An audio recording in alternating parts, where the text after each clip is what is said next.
Welcome, everyone.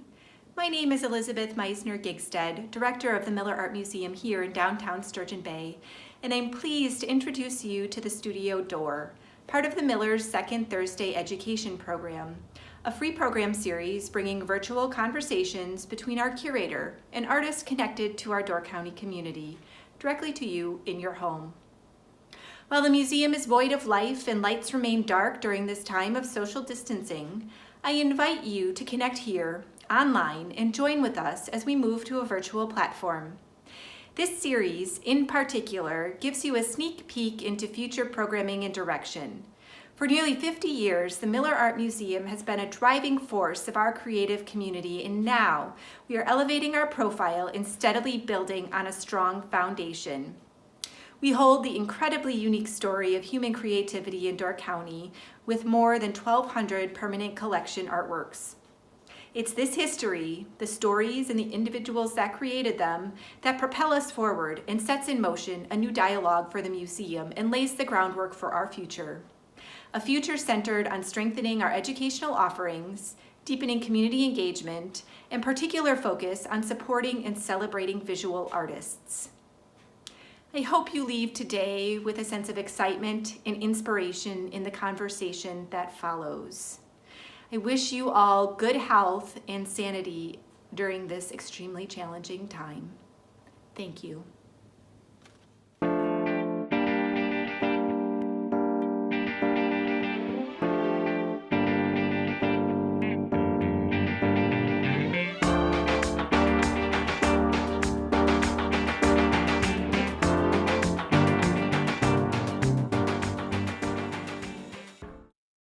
Hello, I'm Helen Del Judas, the curator of exhibits and collections at the Miller Art Museum in Sturgeon Bay, Wisconsin, and this is the Studio Door. Today I sit down with painter Judi Ekholm. Judi's recent exhibition at the Miller Art Museum, Wade in Water Into the Field, opened on February 29th of this year. Unfortunately, due to the COVID-19 pandemic, we were forced to close the museum doors to the public, and the exhibit was cut short. But I'm very happy today to sit down with Judi and talk about her career, her practices, her inspirations, and what's coming up for the future. This exhibition, Wade in Water Into the Fields, featured 35 of Judi's works, 20 of them from her new collection, which will soon debut at the Edgewood Orchard Gallery, and 15 from local collectors. On behalf of the Miller Art Museum, I would like to show my gratitude and thanks to those collectors for entrusting us with their works in support of Judi's exhibition. So I'm joined now by Judi from her Florida studio. Good morning, Judi. Welcome to the Studio Door. Good morning, Helen. It's great to see you. Great to see you. Yeah, the exhibit got cut short a little bit, but, moving forward. But it was a wonderful, wonderful experience. And the opening, there were tons of people there, and everyone did seem to enjoy it. And that meant a lot to me. Yeah, we were open for 3 weeks, and we got an extraordinary amount of visitors in that 3-week period. And many people have written to you and to myself and to, the director of the museum, Beth, and expressed how they regretted not being able to see the exhibit in time before the closure of the museum. So Now, it is what it is. And we're all safe. we're all safe. And we're all moving ahead. We're all moving ahead. We may have to do some adaptions, but we're going to do them.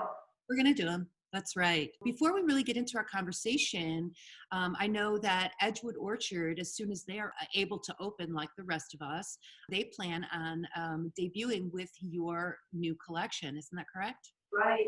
And there will be a new segment added to it, which is called Cover the Earth with Flowers. Oh, wonderful.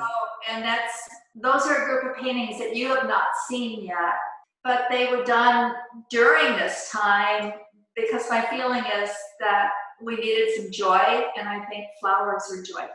Yes, absolutely. I agree with you on that. And flowers are definitely part of your signature. I mean, it's amazing. Right, so look behind you.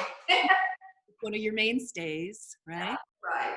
Hey, Judi, let's start kind of at the beginning. You've been an artist pretty much your entire life, correct? Right.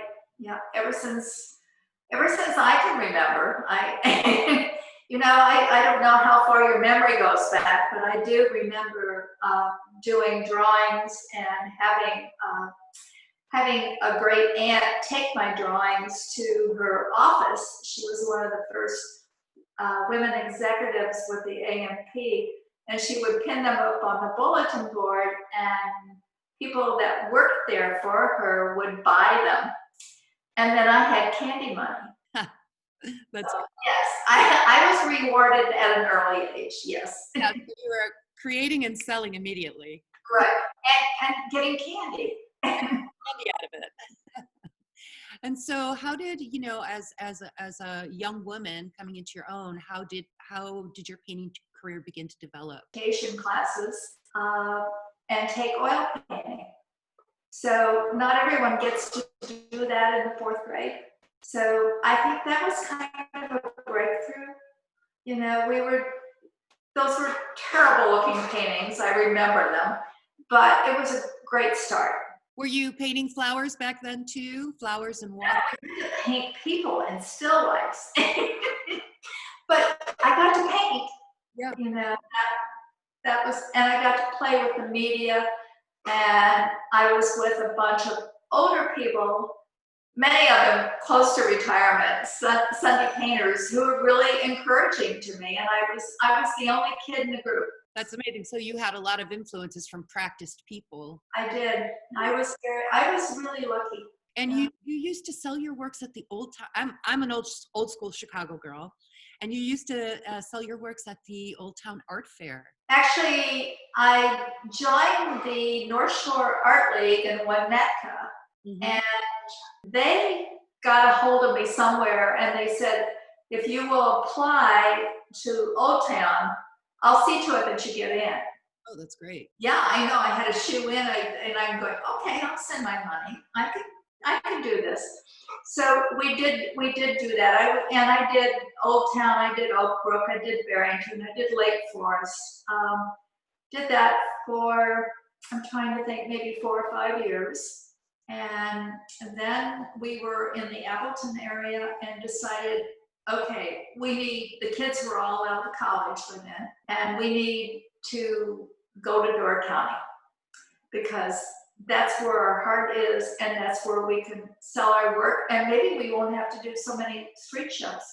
Yeah, it's a lot of hard work, those street shows. Yes, especially when it rains. It rains, you're exposed to the element, you're there all day long, you're schlepping things around. I mean, it really is a lot. I know a lot of artists who do that, and it's really a lot of hard work, Parking is tough, yes.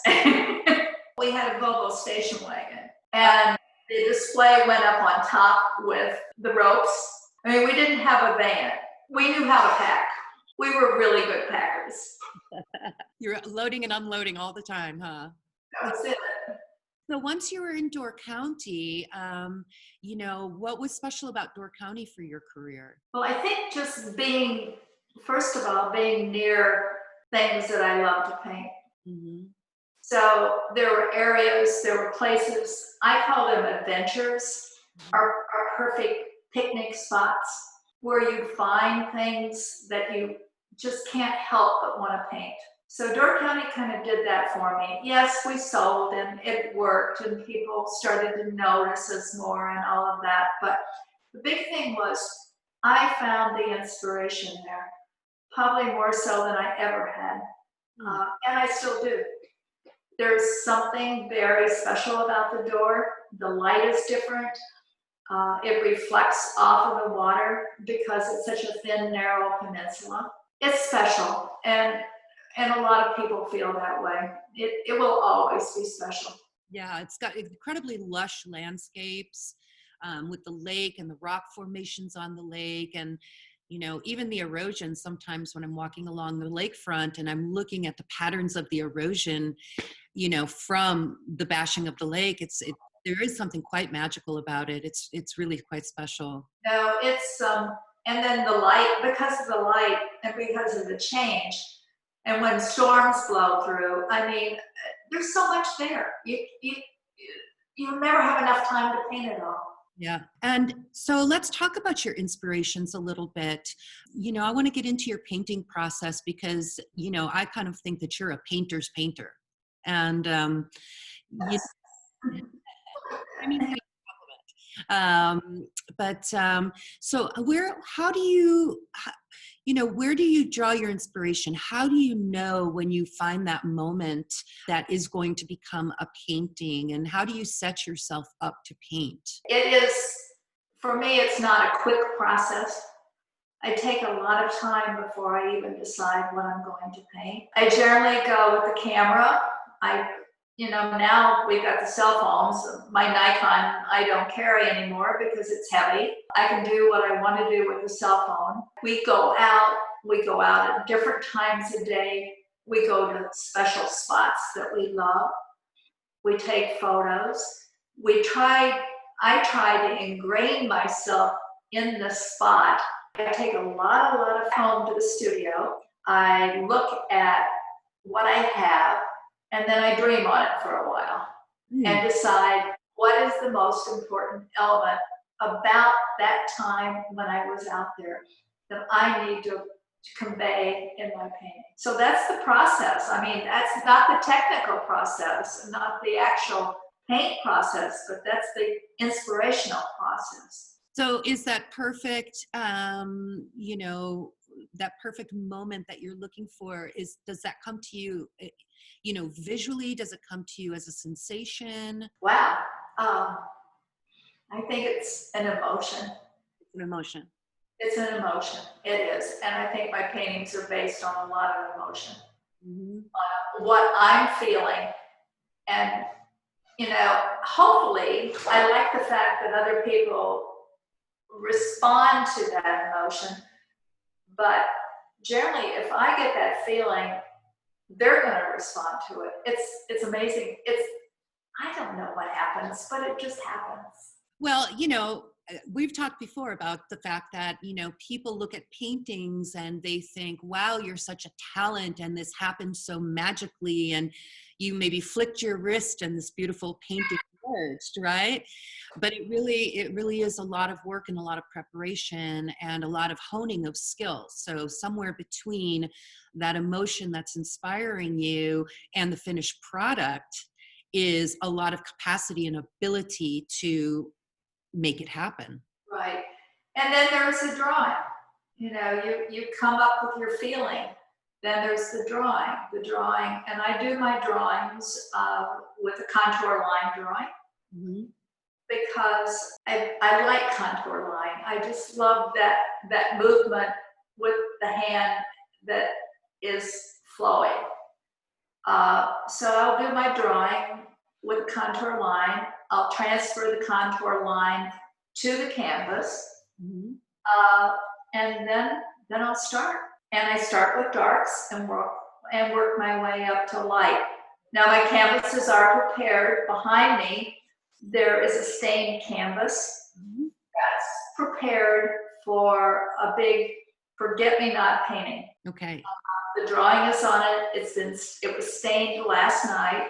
So today the stain will have set enough that I can go in there and start playing with the negative positive shapes that I think are intriguing for that painting. And start building the chiaroscuro that is often really apparent in your painting. Yeah, the skeleton of the painting. And so you drop in a basic ground color with the drawing sort of underneath of it that you can see, and then you begin to build your forms using color. Does that ground color, does it stay true? I mean, do you drop it in and leave it, or are you working with that ground color as well as you go through the painting? Sometimes I work with it for the edges. Sometimes I'll go back in and add more paint to it to emphasize it. Like some of the new ones on the sky area, I put that beautiful color in. I'm going, I can use that. That's a beautiful color. I just have to emphasize it a little bit more, and then I've got to be able to pick the right greens up to go with that color. You've been very busy, by the way, making good use of your time during this shutdown. I mean, you have produced an enormous amount of work in the last couple of months. I have, yeah.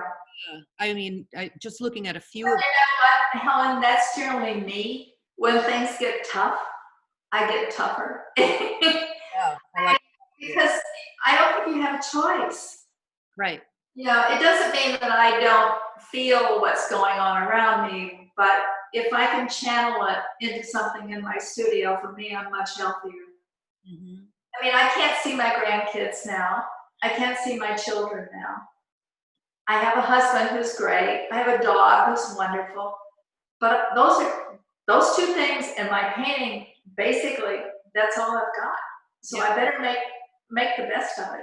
And it's great. I mean, I do feel quite sorry for people in this time period that don't have hobbies, because I too am keeping myself very busy I'm very project oriented. And so I think that's really quite a blessing to have a relationship with people and be able to indulge that during this time.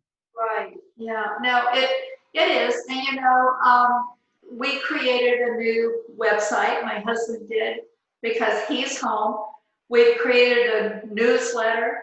We've done a lot of digital stuff. And the reason we have is because I want to keep painting. Right. And I don't know what's going to go on now with what is going on in the world. We're going to explore a lot of different avenues right now. And I think that's a general consensus for businesses, artists, musicians alike, that, we're going to have to depend on the internet for a lot of what we do now in a way that we haven't before. Right. Yeah. So we have some learning. I mean, we've all got learning curves ahead of us, Mm-hmm. but it's kind of fun. I now have a PayPal account. I didn't have a PayPal account. Yeah. Congratulations. It's a big deal. So these new paintings, what strikes me about them is a real shift in the coloration of them, in the types of flowers you're depicting. You seem to be very dedicated at the moment to that perspective, what I call literally in the grass, where you're face to face at the level, Bring on. Yeah. with that flower bed. The coloring really is quite new for you. It is. It's a different kind of palette. I'm playing with different colors. They're a stronger palette than what I was using before. I guess they're a little bit more imaginative, but I kind of think right now that's kind of what we all need. We need color.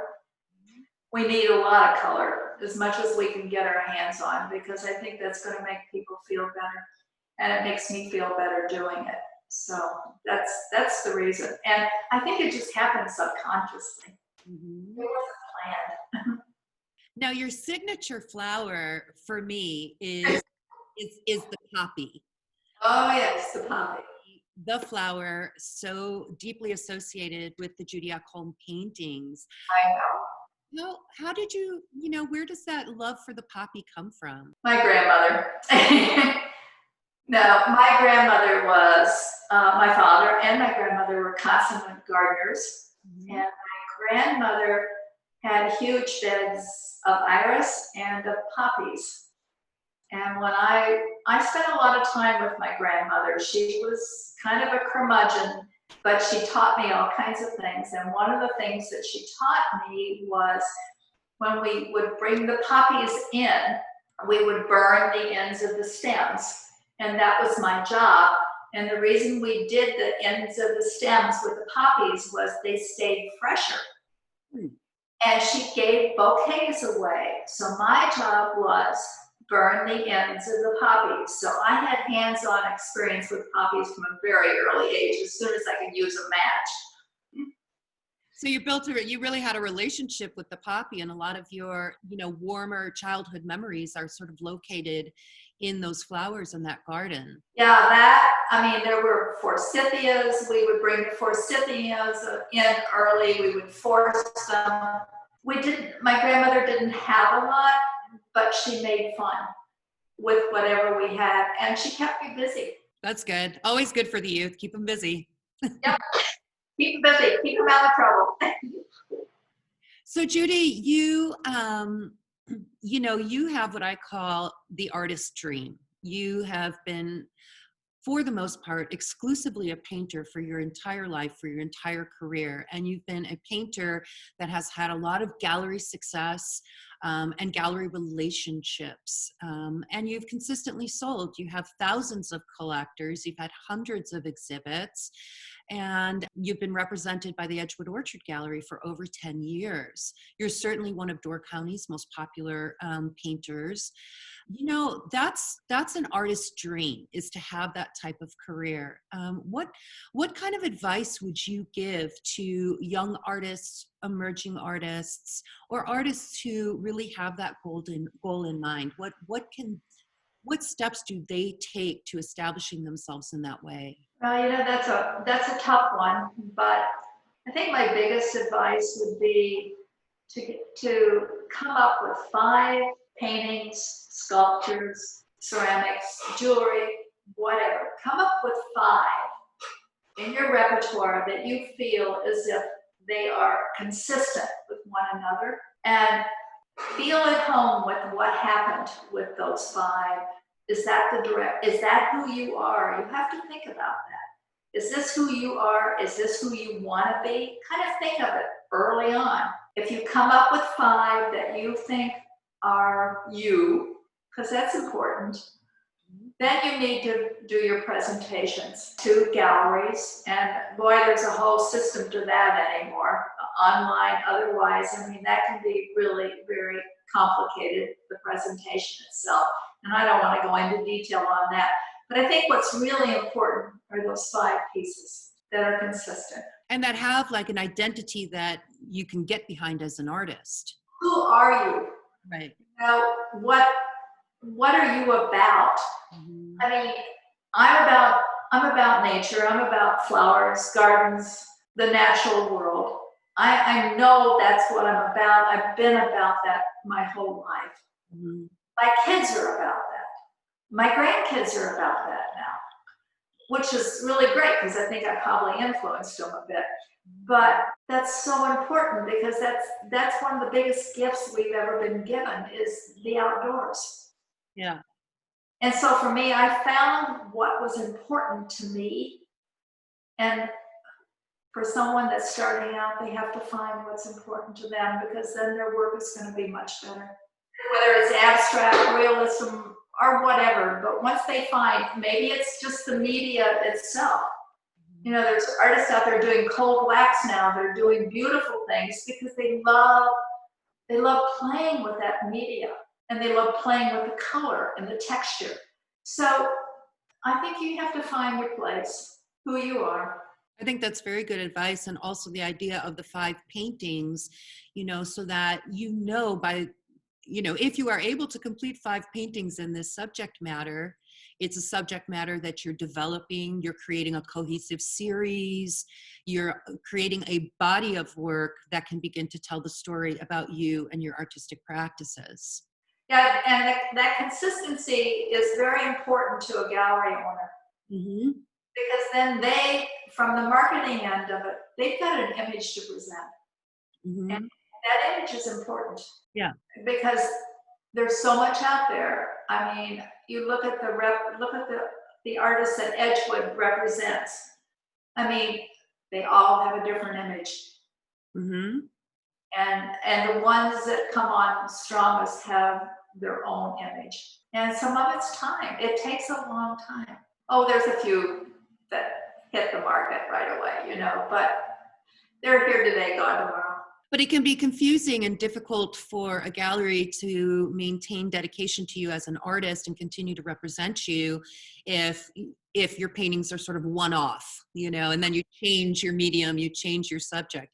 They have to build a clientele that is consistently interested in your work. Well, last year I tried, I guess it was 4 small paintings that were abstracts because I got intrigued with abstract expression, not abstract expressionism, but abstract subject matter more, just shapes and color, and thought, how do I convey my imagery in more of an abstract way?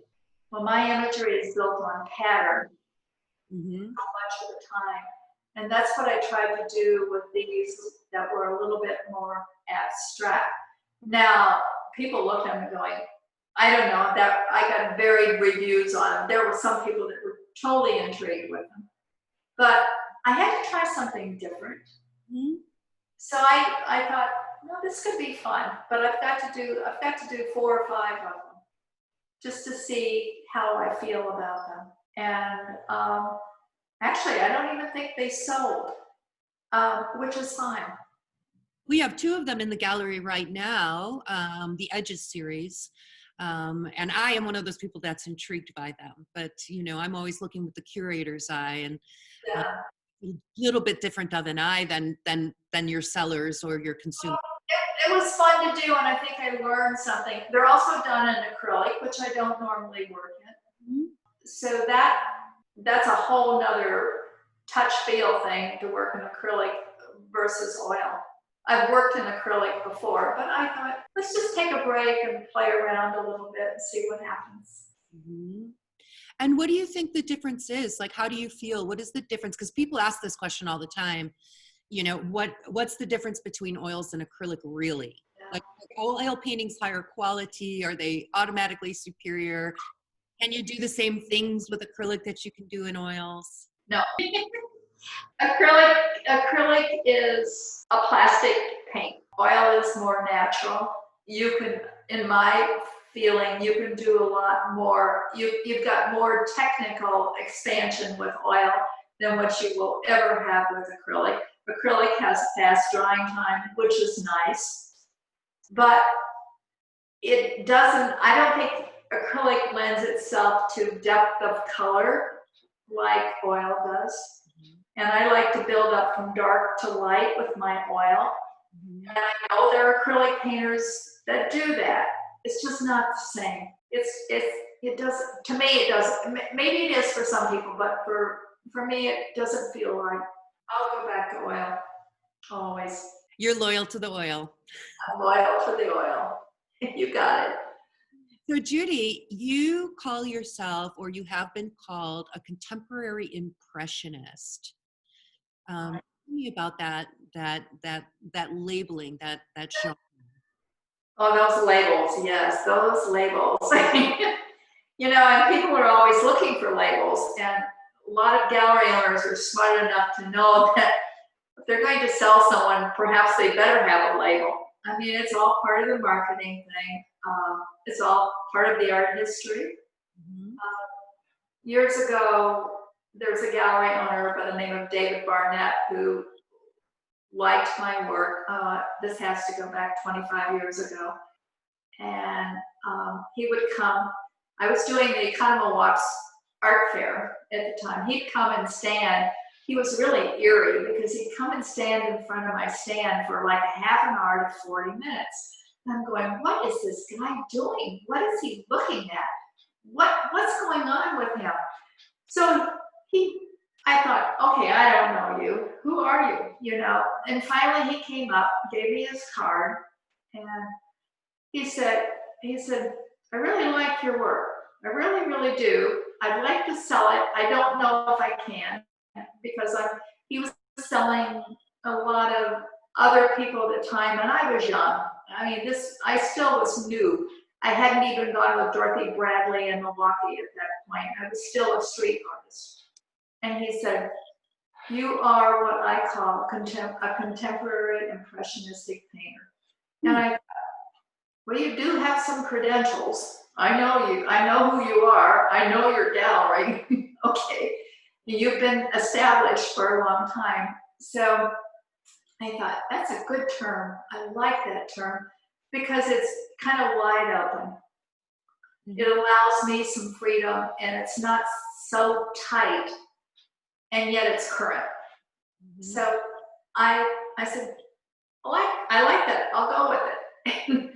So I think it's a pretty good way to describe your paintings. And, what I like about it is the idea that Impressionism can be contemporary, that is a genre of art that didn't live and die in a certain period, but was a gift that the Impressionist painters gave artists of the future, this particular way of looking, whether it be at natural elements or building structures, whatever the subject may be.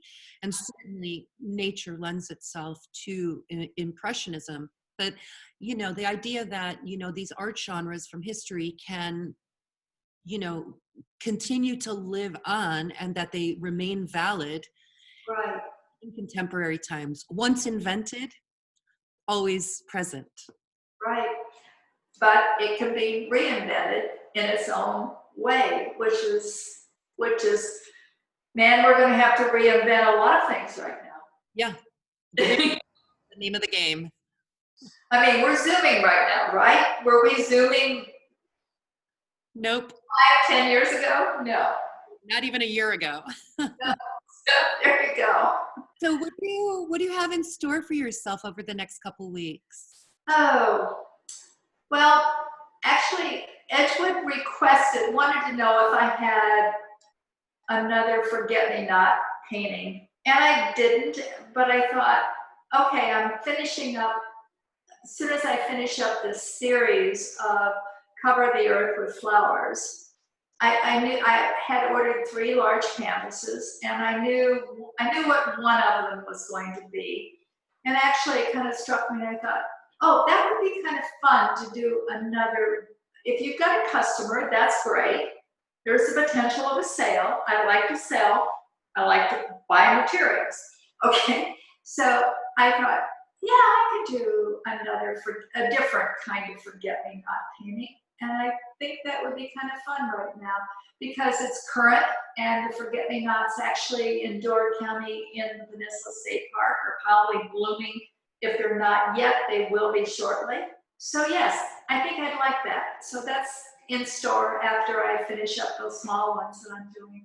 Mm-hmm. And that's what that big one is right behind you, is going to be that. The forget-me-nots? Right. Yep. What other flowers are inspiring you to paint at the moment? I don't know. I'm going to do that. I want to do another large water painting. Mm-hmm. I like to switch off between the flowers and the water because it's a whole nother thing. The flowers are pretty detailed, patterned, Mm-hmm. and the water is a whole different kind of rubbing and brushing. So it's good for my arm, for one thing, to switch back and forth.